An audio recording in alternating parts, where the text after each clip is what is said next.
नमस्कार दोस्तों। आज मैं आपको एक ऐसी कहानी सुनाने जा रहा हूँ जो सिर्फ एक किताब की नहीं, बल्कि एक विचार की है। एक ऐसे इंसान के दिमाग की है जिसने भारत की आज़ादी के लिए हंसते हंसते फांसी का फंदा चूम लिया। यह कहानी है लाहौर जेल की। साल था 1930।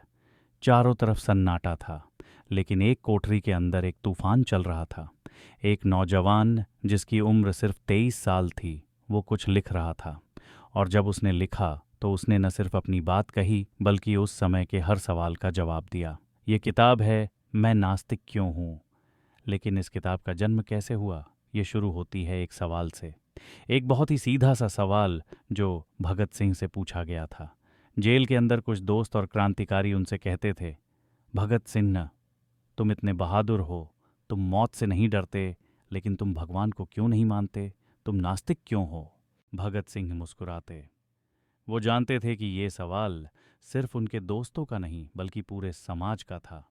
लोग सोचते थे कि इतनी हिम्मत सिर्फ भगवान में आस्था रखने वाला ही दिखा सकता है। और यही वो पल था जब भगत सिंह ने कलम उठाई और अपने दिल की सारी बातें लिख दीं। वो लिखते हैं, मैं नास्तिक क्यों हूँ? क्या मैं घमंड में हूँ? क्या मुझे लगता है कि मैं भगवान से बड़ा हूँ? नहीं, ऐसा बिल्कुल नहीं है। मैं एक वैज्ञानिक की तरह सोचना चाहता हूँ। मैं हर चीज़ पर सवाल उठाना चाहता हूँ। मुझे बचपन में भगवान पर बहुत विश्वास था। मैं रोज़ प्रार्थना करता था। लेकिन जैसे-जैसे मैं बड़ा हुआ, मैंने दुनिया को देखा। मैंने देखा कि लोग गरीब क्यों हैं? क्यों किसी के पास खाने को नहीं है और किसी के पास सब कुछ है? अगर भगवान है तो वो क्यों नहीं देखता कि दुनिया में इतना अन्याय है? अगर वो इतना शक्तिशाली है तो क्यों वो गरीबों की मदद नहीं करता? क्यों एक मासूम बच्चा भूख से मर जाता भगत है? सिंह लिखते हैं कि लोगों ने उन्हें कई तर्क दिए। एक ने कहा, भगवान ने ही दुनिया बनाई है, वही इसे चलाता है। भगत सिंह ने जवाब दिया, ठीक है, लेकिन अगर भगवान ने दुनिया बनाई तो भगवान को किसने बनाया? अगर आप कहते हैं कि वो हमेशा से था, तो मैं क्यों नहीं कह सकता कि ये दुनिया भी हमेशा से थी? दूसरे ने कहा, भगवान बुरे लोगों को सजा देता है।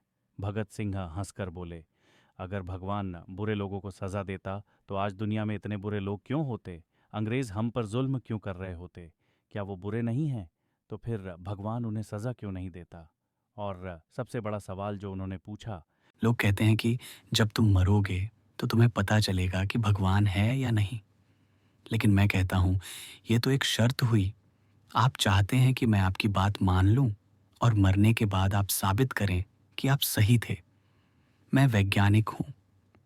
मैं वो नहीं मानता जो साबित ना हो। मैं अंधविश्वास में नहीं मानता। मैं अपने दिमाग से सोचता हूँ। भगत सिंह ने अपनी किताब में कहा कि वो किसी भगवान या धर्म से नहीं, बल्कि इंसान की मेहनत पर विश्वास करते हैं। वो लिखते हैं कि समाज में जो भी बदलाव आएगा वो भगवान की वजह से नहीं, बल्कि लोगों की मेहनत और संघर्ष की वजह से आएगा।